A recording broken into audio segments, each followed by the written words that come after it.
was a child around grade 5, I lived in an old house in a small town of Oyen in southern Alberta, Canada.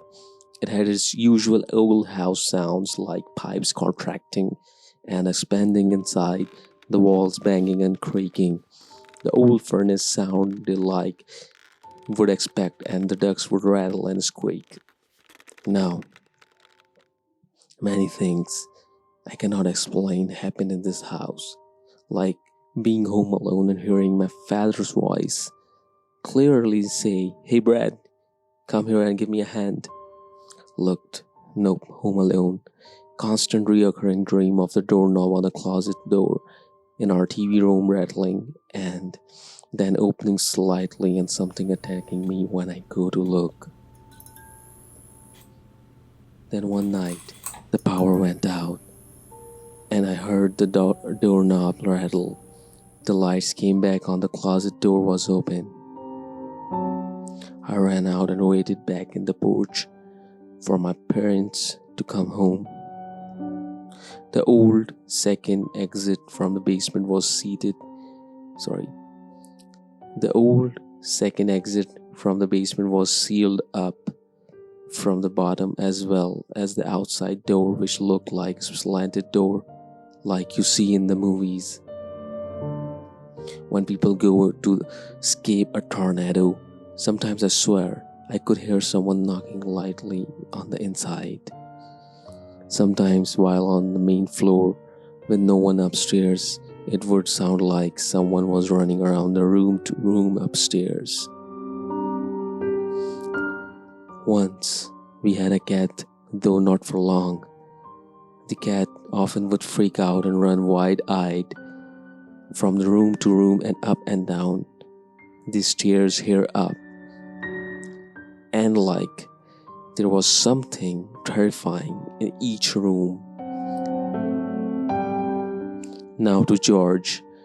When laying in the bed at night before I fell asleep, or I lay in the bed, each night I would turn off my airplane bed lamp and it would start again. The breathing like a man laying on the floor directly beside my bed. It was just there one day and then there until we moved. At first, it terrified me. Then I got used to it. And I named it George and would even say "Goodnight, George" to it before sleeping. Like I said, no more occurrences after we moved. I have convinced myself it was a childhood imagining and nothing else. Like the fact that my roof was slanted flat and has caused me to hear myself. However, that would